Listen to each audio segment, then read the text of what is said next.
السلام عليكم ورحمة الله وبركاته. بسم الله الرحمن الرحيم. الحمد لله رب العالمين، وأفضل الصلاة وأتم التسليم على سيدنا محمد صلى الله عليه وسلم وعلى آله وصحبه أجمعين. ما بعد. അല്ലാഹു സുബ്ഹാനഹു വ തആല നമുക്കും നമ്മിൽ നിന്ന് വിട പറഞ്ഞ മുഴുവൻ മുഅ്മിനീങ്ങൾക്കും റബ്ബിന്റെ മഗ്ഫിറത്തും മർഹമത്തും ഓശാരമായി നൽകട്ടെ. ഒരുപാട് ആളുകൾ വിവിധ ഉദ്ദേശങ്ങളെ കൊണ്ട് ദുആ ചെയ്യാൻ വസിയത്ത് ചെയ്തിട്ടുണ്ട്. എല്ലാവരുടെ ഉദ്ദേശങ്ങളെയും അല്ലാഹു ഹാസിലാക്കി നൽകട്ടെ. ജീവിക്കുന്ന കാലമത്രയും ഇസ്സത്തോടെ റബ്ബിന്റെ ത്വാഅത്തിലായി ജീവിക്കാനും വഫാത്തിന്റെ നേരത്ത് പൂർണ്ണ ഈമാനോടെ കലിമ ചൊല്ലി ലോകത്തോട് വിട പറയാനും റബ്ബ് നമുക്കെല്ലാം തൗഫീഖ് നൽകട്ടെ. നമ്മുടെ നാടിന്റെ വിവിധ ഭാഗങ്ങളിൽ വിവിധ രീതിയിലുള്ള പ്രകൃതി ദുരന്തങ്ങളും ബുദ്ധിമുട്ടുകളൊക്കെ അനുഭവപ്പെട്ടുകൊണ്ടിരിക്കുകയാണ്. അല്ലാഹു സുബ്ഹാനഹു വ തആല എല്ലാവിധ ഹിഫ്ള് കൊണ്ടും നമ്മുടെ നാടിനെ അനുഗ്രഹിക്കട്ടെ. മഴയുടെ റഹ്മത്തിനെ നൽകുന്നതോടൊപ്പം തന്നെ മറ്റു മുസീബത്തുകൾ ഫിത്തനകൾ ഇല്ലാതെ നമ്മുടെ നാടിനെയും നമ്മുടെ നാട്ടുകാരെയും നമ്മുടെ പ്രദേശങ്ങളെയും ഒക്കെ അല്ലാഹു കാത്തുരക്ഷിക്കട്ടെ. ആമീൻ യാ റബ്ബൽ ആലമീൻ. ബഹുമാനമുള്ള മുഅ്മിനീങ്ങളെ, ഒരു സത്യവിശ്വാസിയെ സംബന്ധിച്ചിടത്തോളം അവന്റെ ജീവിതത്തിന്റെ എല്ലാ മേഖലകളെയും നിർണയിക്കേണ്ടത്, നിർവചിക്കേണ്ടത്, തീരുമാനിക്കേണ്ടത് അവന്റെ ദീനാണ്. നമ്മുടെ സംസ്കാരം തീരുമാനിക്കേണ്ടത് നമ്മുടെ ദീനാണ്. പരിശുദ്ധ ഇസ്ലാം എന്ന് പറഞ്ഞാൽ വിരലിൽ എണ്ണാവുന്ന ഏതാനും ചില അനുഷ്ഠാനങ്ങളുടെയോ ആചാരങ്ങളുടെയോ സംഗമം മാത്രമല്ല. പലപ്പോഴും മതത്തെ ചില ആളുകളൊക്കെ അങ്ങനെയാണ് മനസ്സിലാക്കുക. നമ്മുടെ സ്വകാര്യതകളിൽ മാത്രം നമ്മൾ നിർവഹിക്കുന്ന ചില ആചാരങ്ങളുടെയും അനുഷ്ഠാനങ്ങളുടെയും ഒരു സംഗമമാണ് പരിശുദ്ധമായ ദീൻ എന്ന് ചില ആളുകൾ തെറ്റിദ്ധരിക്കാറുണ്ട്. പരിശുദ്ധ ഇസ്ലാം അങ്ങനെയല്ല. നമ്മുടെ ജീവിതത്തിന്റെ എല്ലാ മേഖലകളെയും സമ്പൂർണമായി ചൂഴ്ന്നു നിൽക്കുന്ന ഒരു ആശയമാണ്. പരിശുദ്ധ ദീനിന്റെ ഉള്ളടക്കം എന്റെ കൽബിൽ എത്ര കണ്ടുണ്ടോ അതിനനുസരിച്ചായിരിക്കും എന്റെ പ്രവർത്തനങ്ങൾ ഉണ്ടാകുന്നത്. ദീനി വിശ്വാസം എന്ന് പറയുന്നത് ഒരു മനുഷ്യന്റെ ജീവിതത്തെ നിർവചിക്കുന്ന എഞ്ചിനാണ്.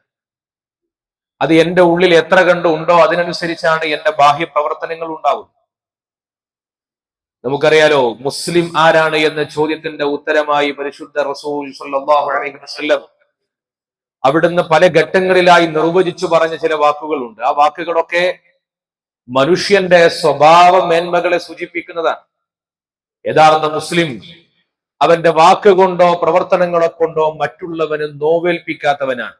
നബി സല്ലല്ലാഹു അലൈഹി വസല്ലം തങ്ങളുടെ വാക്കല്ലേ. നമ്മളൊക്കെ മദ്രസയിൽ കുഞ്ഞുനാളിൽ തന്നെ കുട്ടികൾക്ക് പഠിപ്പിച്ചു കൊടുക്കുന്നുണ്ട് ഒരു മുസ്ലിമിന് മറ്റൊരു മുസ്ലിമിനോടുള്ള ബാധ്യതകൾ. ആ ബാധ്യതകൾ നമ്മൾ ഇങ്ങനെ എണ്ണി പറഞ്ഞാൽ രോഗിയെ സന്ദർശിക്കുക, ജനാസയെ വേണ്ട പരിചരണങ്ങൾ കൊടുക്കുക, ഇങ്ങനെ പറഞ്ഞ് എണ്ണി പറയുന്ന ഓരോ കാര്യങ്ങളും നമ്മുടെ നാട്ടിലെ സാമൂഹ്യ ബന്ധത്തെ, അതിന്റെ സംരക്ഷണത്തെ ഊട്ടിയുറപ്പിക്കുന്ന ഘടകങ്ങളാണ്. ഇതൊക്കെ ഇസ്ലാമാണ്. വിശ്വാസമുണ്ട് ദീനിൽ, കർമ്മങ്ങളുണ്ട്. ഈ വിശ്വാസങ്ങളും കർമ്മങ്ങളും ആത്മീയതയുടെ ഫ്രെയിമിനകത്ത് രൂപപ്പെട്ടു വരണം. അപ്പോഴാണ് ഒരു മുസ്ലിമിന്റെ പൂർണ്ണതയുണ്ടാകുന്നത്. വിശ്വാസങ്ങളും കർമ്മങ്ങളും ആത്മീയതയും ഒരുമിച്ച് കൂടുമ്പോൾ മാത്രമാണ് ദീനിന്റെ സമ്പൂർണതയുണ്ടാകുന്നത്. ഇമാം ബുഖാരി റളിയല്ലാഹു അൻഹു അത് വിശദീകരിച്ചിട്ടുണ്ട്. അപ്പൊ നമ്മുടെ എല്ലാ ഇടപെടലുകളിലും കർമ്മങ്ങളിലും പ്രവർത്തനങ്ങളിലും ഒക്കെ ദീനിന്റെ അടയാള മുദ്രകൾ ഉണ്ടായിരിക്കണം. പഴയ കാലങ്ങളിൽ അറബ് ലോകത്ത് ഒരു പതിവുണ്ടായിരുന്നു. കച്ചവടക്കാർക്കിടയിൽ മുസ്ലിങ്ങളായ കച്ചവടക്കാരെ സമീപിക്കുക എന്നത് എല്ലാ നാട്ടുകാരുടെയും ഒരു ശീലമായിരുന്നു. എന്തുകൊണ്ട്? അവർ വഞ്ചന കാണിക്കില്ലായിരുന്നു. നബി സല്ലല്ലാഹു അലൈഹി വസല്ലം തങ്ങൾ മദീനത്ത് അങ്ങാടിയിലൂടെ നടന്നു പോകുമ്പോൾ തലേ ദിവസം മഴ പെയ്തിട്ടും നനഞ്ഞുപോയ ധാന്യമണികളെ, തന്റെ കച്ചവടത്തിന് വരുന്ന ഉപഭോക്താക്കളെ കബളിപ്പിക്കാൻ വേണ്ടി ആ ധാന്യമണികൾ താഴെ വെച്ച് ഉണങ്ങിയ ധാന്യമണികൾ മുകളിൽ വിതറിയ കച്ചവടക്കാരന്റെ ആ ധാന്യ കീശയിലേക്ക് കൈയിട്ട് നോക്കിയപ്പോൾ അടിയിൽ നനഞ്ഞ ധാന്യങ്ങളെ കണ്ടപ്പോൾ മുത്തു റസൂൽ സ്വല്ലല്ലാഹു അലൈഹി വസല്ലം തങ്ങൾ പറഞ്ഞത് മൻ ഗശനാ ഫലൈസ മിന്നാ എന്നാണ്. കച്ചവടത്തിൽ വഞ്ചന കാണിക്കുന്നവൻ നമ്മുടെ കൂട്ടത്തിൽപ്പെട്ടവനല്ല. അവിടെയൊക്കെ പരിശുദ്ധ ദീനിന്റെ നിയമങ്ങളുണ്ട് എല്ലായിടങ്ങളിലും. അതുകൊണ്ടാണ് നമ്മുടെ കേരളത്തിന്റെ ചരിത്രം നമ്മൾ നോക്കിയാൽ ആദ്യ കാലഘട്ടത്തിൽ സ്വഹാബികൾ കേരളത്തിലേക്ക് കടന്നു വന്ന നാടുകളിൽ എങ്ങനെയാണ് ഇവിടെയുള്ള ആളുകൾ ഇസ്ലാമിലേക്ക് കൂടുതൽ ആകർഷിക്കപ്പെട്ടത്? കേരളത്തിലെ അമുസ്ലിം ചരിത്രകാരന്മാർ വരെ രേഖപ്പെടുത്തി, അറേബ്യയിൽ നിന്ന് വന്ന കച്ചവടക്കാരുടെ സത്യസന്ധതയും അവരുടെ കുലീനതയും അവരുടെ സ്വഭാവ മഹിമയും കണ്ടുകൊണ്ടാണ് കൂടുതൽ ആളുകളും ഇസ്ലാമിനെ അടുത്തറിയാൻ അവസരമുണ്ടായത്. ഒരു മുസ്ലിമായ മനുഷ്യൻ നിർവഹിക്കുന്ന ഏറ്റവും വലിയ പ്രബോധന പ്രവർത്തനം എന്ന് പറഞ്ഞാൽ എന്റെ ജീവിതം കൊണ്ട് ഞാൻ ഇസ്ലാമിനെ വരച്ചു കാണിക്കുക എന്നതാണ്. നബി സല്ലല്ലാഹു അലൈഹി വസല്ലമ തങ്ങളെ കുറിച്ച് ആയിഷ ബീവി റളിയല്ലാഹു അൻഹ പറഞ്ഞത് അങ്ങനെയല്ലേ? അവിടുത്തെ ജീവിതം പരിശുദ്ധ ഖുർആനായിരുന്നു. നമ്മൾ നടത്തുന്ന പ്രസംഗങ്ങളോ എഴുത്തുകളോ ചടങ്ങുകളോ നിർവഹിക്കുന്ന ദൗത്യത്തിനേക്കാൾ കൂടുതൽ ഇസ്ലാമിക പ്രബോധനത്തിന്റെ ദൗത്യം നിർവഹിക്കാൻ എനിക്ക് കഴിയും. ഞാൻ ഇടപഴകുന്ന മേഖലകളിൽ, ഞാൻ ജോലി ചെയ്യുന്ന ഇടത്ത്, യാത്ര പോകുന്ന യാത്രകളിൽ, എന്നോട് സഹവസിക്കുന്നവർക്കിടയിൽ, അവർക്കിടയിലൊക്കെ എന്റെ ഉള്ളിലെ പരിശുദ്ധ ദീനിന്റെ മേന്മകളെ അനുഭവപ്പെടാൻ അവർക്ക് സാധ്യമായാൽ. യൂറോപ്യൻ രാജ്യങ്ങളിൽ ഇപ്പൊ നമ്മൾ കാണുന്ന ഇസ്ലാമിലേക്ക് ആളുകൾ വരുന്നതിന്റെ ഏറ്റവും പ്രധാനപ്പെട്ട കാരണം എന്താണ്? മുസ്ലിങ്ങൾ അവരുടെ തൊഴിലിടങ്ങളിൽ അവർ സ്വീകരിക്കുന്ന മാന്യത, അവരുടെ കുടുംബങ്ങളിൽ, വീടുകളിൽ തന്റെ പ്രിയപ്പെട്ട ഇണകൾക്ക് വേണ്ടി മാറ്റിവെക്കുന്ന ക്വാളിറ്റി ഓഫ് ടൈമിനകത്ത് അവർ മനസ്സിലാക്കുന്ന ഇബാദത്തിന്റെ പുണ്യങ്ങൾ, ഇത് കൂടുതൽ ആളുകളെ ഇസ്ലാമിനകത്തേക്ക് വരാൻ പ്രേരിപ്പിക്കുന്നു. എന്തുകൊണ്ട്? ഇസ്ലാമിക ദഅവത്തിന്റെ ഏറ്റവും പ്രധാനപ്പെട്ട നിധാനം ഞാനൊരു പൂർണ്ണ മുസ്ലിമായി ജീവിക്കുക എന്നതാണ്. എന്റെ വീട്ടിൽ ഞാൻ നിർവഹിക്കേണ്ട ഏറ്റവും പ്രധാനപ്പെട്ട ദഅവത്ത് പ്രഭാഷണങ്ങളല്ല, ഉപദേശങ്ങളെക്കാൾ കൂടുതൽ ഞാൻ അവിടെ ഒരു ജീവിക്കുന്ന മുസ്ലിമായിട്ട് അവിടെ ഉണ്ടാവുക എന്നതാണ്. തൊഴിലിടങ്ങളിൽ, എന്റെ ബന്ധങ്ങളിൽ, എന്റെ അയൽപക്കങ്ങളിൽ, എല്ലായിടത്തും അങ്ങനെ. ഇത് നമ്മുടെ ജീവിതത്തിലെ ഓരോ നിമിഷങ്ങളിലും ഇതിങ്ങനെ തിളങ്ങി നിൽക്കണം. പ്രത്യേകിച്ച് പരിശുദ്ധ ദീൻ നമ്മളോട് കൽപ്പിച്ചിട്ടുള്ള ആരാധനാ കർമ്മങ്ങളിൽ, പ്രത്യേകിച്ചു അള്ളാഹുവിന്റെ ദീൻ നമ്മളോട് പറഞ്ഞ ആരാധനാ കർമ്മങ്ങളിൽ പോലും നമ്മൾ പരിശുദ്ധ ഇസ്ലാമിന്റെ ഉള്ളടക്കത്തെ പരിഗണിക്കുന്നില്ലെങ്കിൽ നമ്മൾ ദീനിനോട് ചെയ്യുന്ന ഏറ്റവും വലിയൊരു വഞ്ചനയല്ലേ അത്? അത് പരിഗണിക്കാതെ 5 നേരത്ത് അള്ളാഹുവിന്റെ മുമ്പിലേക്ക് മുനാജാത്തിന് വേണ്ടി നമ്മൾ പോകുന്നു എന്നതുപോലും അതൊരു പരിഹാസ്യമാണ് യഥാർത്ഥത്തിൽ. ഞാൻ ഇതൊക്കെ പറയുന്നത് വർത്തമാന കാല മുസ്ലിം സമൂഹത്തിൽ നമ്മളൊക്കെ നമ്മുടെ ജീവിതത്തിന്റെ പല ഘട്ടങ്ങളിലും, പ്രത്യേകിച്ച് ഇബാദത്തുകളായി കരുതപ്പെടുന്ന കാര്യങ്ങളിൽ വരെ ഇസ്ലാമികമായ അച്ചടക്കങ്ങൾ പാലിക്കാത്തതിന്റെ ദുരന്തങ്ങൾ നമ്മുടെ നാടുകളിൽ കണ്ടുകൊണ്ടിരിക്കുകയാണ്. നിങ്ങൾക്കൊക്കെ അറിയാം, ഞാൻ വിശദീകരിക്കണ്ട. അള്ളാഹുവിന്റെ പരിശുദ്ധത്തിന് ഏറ്റവും കൂടുതൽ വളരെ പുണ്യകരമായിട്ട് വിശ്വാസികളെ പഠിപ്പിച്ച ഒരു ഇബാദത്താണ് പരിശുദ്ധ നിക്കാഹ്. നബി സല്ലല്ലാഹു അലൈഹി വസല്ലമ തങ്ങൾ നിക്കാഹിനെ കുറിച്ച് പറഞ്ഞത് എന്താണ്? അൻ നിക്കാഹ് മിൻ സുന്നതി, നിക്കാഹ് എന്റെ ചര്യയിൽപ്പെട്ടതാണ്, പ്രവാചകന്റെ ചര്യയിൽപ്പെട്ടതാണ്. ഫമൻ റഗിബ അൻ സുന്നതി ഫലൈസ മിന്നി, ആ സുന്നത്തിനെ തൊട്ട് ഒളിച്ചോടുന്നവൻ, അത് വേണ്ടെന്ന് പറയുന്നവൻ, അവൻ എന്റെ ചര്യയിൽ അവൻ ഉൾപ്പെട്ടിട്ടുണ്ട് എന്ന് പറയാൻ പാടില്ല. അത്ര വലിയ പവിത്രമായ ഇബാദത്താണ്. വിശുദ്ധ ഖുർആൻ നിക്കാഹിനെ കുറിച്ച് പറഞ്ഞത് മീസാഖൻ ഗലീദ എന്നാണ്. അതൊരു മനോഹരമായ ദൃഢമായ ഉടമ്പടിയാണ് എന്നാണ് നിക്കാഹിനെ കുറിച്ച് പറഞ്ഞത്. നബി സല്ലല്ലാഹു അലൈഹി വസല്ലം തങ്ങൾ വളരെ ഗൗരവത്തോടെ, പ്രാധാന്യത്തോടെ തന്റെ സമൂഹത്തിന് പറഞ്ഞു കൊടുത്തിരുന്നു. ലൈംഗികമായ താല്പര്യങ്ങൾ പൂർത്തീകരിക്കുന്നതിനുള്ള ഒരു ആചാരമല്ല വിവാഹം. നബി സല്ലല്ലാഹു അലൈഹി വസല്ലം തങ്ങൾ ഭൂമിയിൽ മക്കയിലേക്ക് വരുന്ന പ്രബോധനത്തിന്റെ കാലഘട്ടങ്ങളിൽ മക്കയിലുണ്ടായിരുന്ന ജാഹിലിയ കാലഘട്ടത്തിന്റെ വിവാഹങ്ങൾ ചരിത്രങ്ങളിൽ കാണാം. ലൈംഗികാസ്വാദനത്തിന് വേണ്ടി മാത്രം മാധ്യമമായി സ്വീകരിക്കുന്ന വിവാഹങ്ങൾ. ഒരു പെണ്ണിന്, ഒരു ഭർത്താവിന്, ഒരു പുരുഷന് തന്റെ പെണ്ണിൽ നിന്ന് നല്ല പൗരുഷമുള്ള ഒരു കുഞ്ഞിനെ വേണമെന്ന് ആഗ്രഹമുണ്ടെങ്കിൽ അവർ സ്വന്തം ഭാര്യയെ നല്ല യോദ്ധാവായ പൗരുഷമുള്ള ഒരു ചെറുപ്പക്കാരന് കാണിക്ക വെച്ചു കൊടുക്കുകയും അവന്റെ ബീജത്തെ തന്റെ ഭാര്യയുടെ ഗർഭധാരണത്തിന് കാരണമാക്കാൻ സ്വയം അവർക്ക് വേണ്ടി അവസരം ഒരുക്കി കൊടുക്കുകയും ചെയ്യുന്ന വിവാഹങ്ങൾ ജാഹിലിയ കാലഘട്ടത്തിൽ ഉണ്ടായിരുന്നു. വ്യത്യസ്ത വിവാഹങ്ങൾ. അങ്ങനെയുള്ള മനുഷ്യന്റെ സങ്കല്പത്തെ, ആ സങ്കല്പത്തെ തിരുത്തി കുറിച്ചുകൊണ്ടാണ് ഇസ്ലാമിന്റെ അധ്യാപനം വരുന്നത്. വിഹിതമല്ലാത്ത മാർഗങ്ങൾ ഉണ്ടാകാൻ പാടില്ല. വൈവാഹികതയിലെ ലൈംഗികതയെ കുറിച്ച് മഹത്തുക്കൾ പറഞ്ഞത്, ഒരു വേടൻ പക്ഷികളെ പിടിക്കുന്ന ഘട്ടത്തിൽ ധാന്യമണികൾ ഇട്ടുകൊടുക്കും പക്ഷികൾക്ക്. എന്തിനാ ധാന്യമണികൾ ഇട്ടുകൊടുക്കുന്നത്? ആ പക്ഷികളോടുള്ള സ്നേഹം കൊണ്ടല്ല, ആ ധാന്യമണികൾ തിന്നാൻ പക്ഷികൾ വരുന്ന സമയത്ത് അവയുടെ മുകളിലേക്ക് വലയെറിയാനാണ്. ഇതുപോലെ അല്ലാഹു തആല നമ്മുടെ ഏറ്റവും വലിയൊരു ഉത്തരവാദിത്വം ഏൽപ്പിക്കുമ്പോ ആ ഉത്തരവാദിത്വത്തിനകത്ത് നമുക്കൊരു ആസ്വാദനത്തിന്റെ ചെറിയൊരു ഘടകത്തെ നമുക്ക് നൽകുന്നു. അത് മാത്രമാണ് വിവാഹത്തിനകത്തെ ലൈംഗികത എന്ന് പറയുന്നത്. പക്ഷേ സമൂഹം പലപ്പോഴും കരുതുന്നത് എന്താണ്? വിവാഹം അതൊരു ആസ്വാദനത്തിന്റെ മേഖലയാണ്. വൈവാഹികത എന്ന് പറയുന്നത് ആസ്വാദ്യകരമായ ഒന്നാണ് എന്നാണ് കരുതപ്പെടുന്നത്. വിവാഹത്തെക്കുറിച്ച് ഒറ്റ വാക്കിൽ പറഞ്ഞാൽ അതൊരു ഉത്തരവാദിത്തമാണ്. നമ്മുടെ ജീവിതത്തിൽ നമ്മളൊക്കെ ഉത്തരവാദിത്തങ്ങൾ ഘട്ടം ഘട്ടമായി ഏറ്റെടുത്തവരാണ്. 5 വയസ്സുവരെ നമ്മൾ മേലെ ആകാശം താഴെ ഭൂമി, നിയമങ്ങളോ നിയന്ത്രണങ്ങളോ ഇല്ലാതെ ജീവിച്ചവരാണ്. 5 വയസ്സ് കഴിഞ്ഞപ്പോൾ നമ്മൾ രാവിലെ 10 മണി മുതൽ 4 മണി വരെ ഇരിക്കണോ നിൽക്കണോ പുറത്തു പോകണോ എന്ന് തീരുമാനിക്കുന്നത് വിദ്യാഭ്യാസ അതോറിറ്റികളായിരുന്നു. നിയന്ത്രണങ്ങൾ വന്നു. അത് വിദ്യാർത്ഥിത്വം എന്ന ഒരു ഉത്തരവാദിത്തമാണ്. പഠനം കഴിഞ്ഞ് തൊഴിലിടങ്ങളിലേക്ക് നമ്മൾ പോകുമ്പോ അവിടെ പുതിയ ഉത്തരവാദിത്തങ്ങൾ വരുന്നു. ഓരോ ഘട്ടങ്ങളിലും ഉത്തരവാദിത്തങ്ങൾ നമുക്ക് എത്ര വന്നു. പിതൃത്വം എന്നതൊരു ഉത്തരവാദിത്തമാണ്.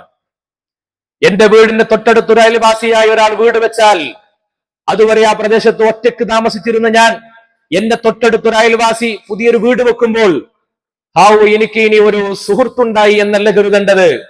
അല്ലാഹു തആല എന്റെ തൊട്ടപ്പുറത്ത് താമസിക്കുന്ന അയൽപക്കക്കാരനായ സഹോദരന്റെ സുരക്ഷിതത്വം എന്റെയും കൂടി ഉത്തരവാദിത്തമായി നിശ്ചയിച്ചിട്ടുണ്ടോ എന്നാണ് ഞാൻ തീരുമാനിക്കേണ്ടത്.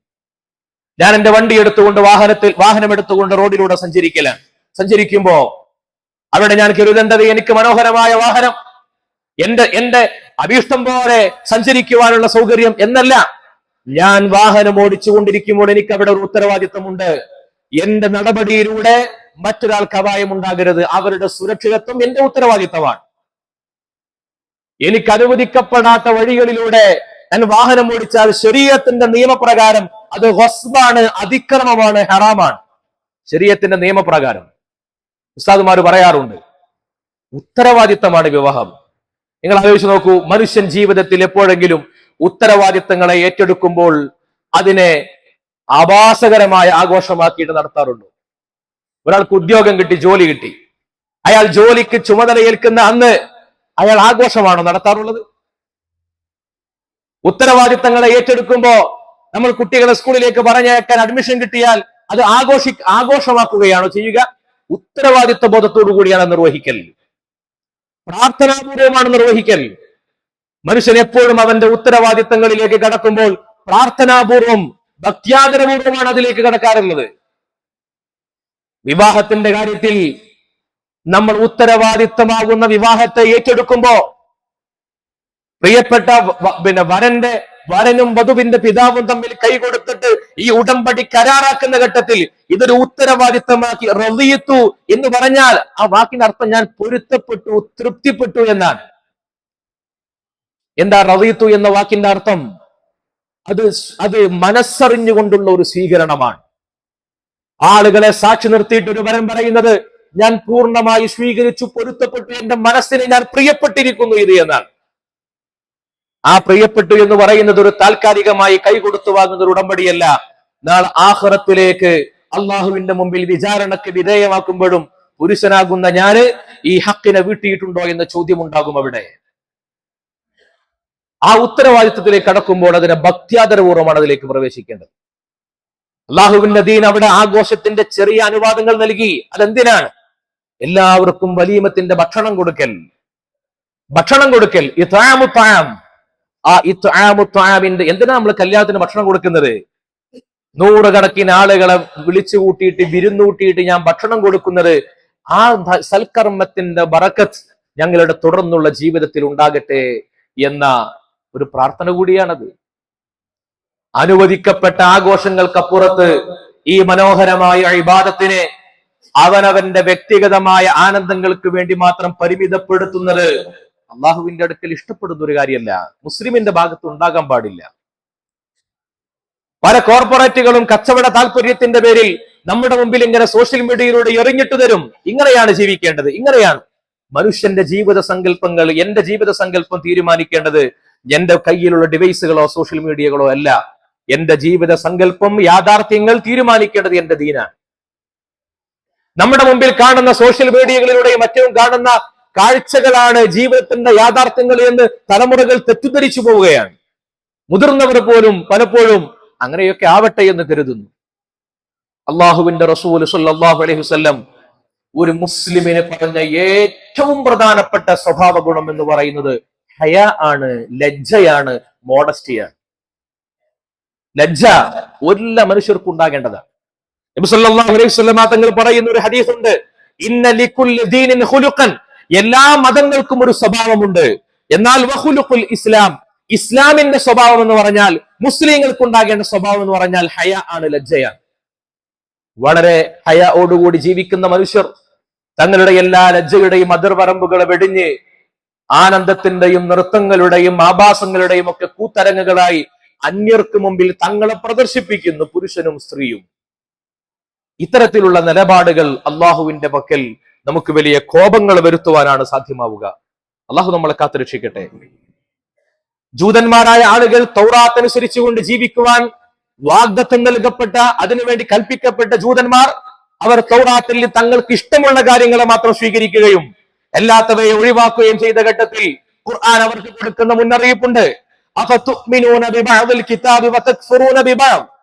നിങ്ങൾ ഈ കിതാബിന്റെ കുറച്ച് സ്വീകരിക്കുക. നിസ്കരിക്കാൻ പറഞ്ഞ നിസ്കരിക്കുന്നുണ്ട്, ജുമാക്ക് പോകാൻ പറഞ്ഞ് പോകുന്നുണ്ട്, കുറച്ചു ഭാഗം മാത്രം സ്വീകരിച്ച് ബാക്കിയുള്ള കാര്യങ്ങളെ നിഷേധിച്ച് നിങ്ങളുടെ തന്നിഷ്ടപ്രകാരം ജീവിക്കുന്നവരാണെങ്കിൽ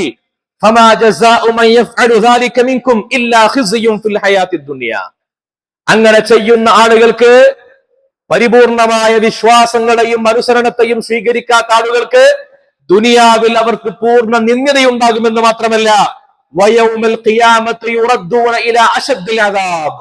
ഖിയാമത്ത് നാളിൽ കഠിനമായ ശിക്ഷകളിലേക്ക് അവരെ വലിച്ചു കൊണ്ടുപോകപ്പെടും.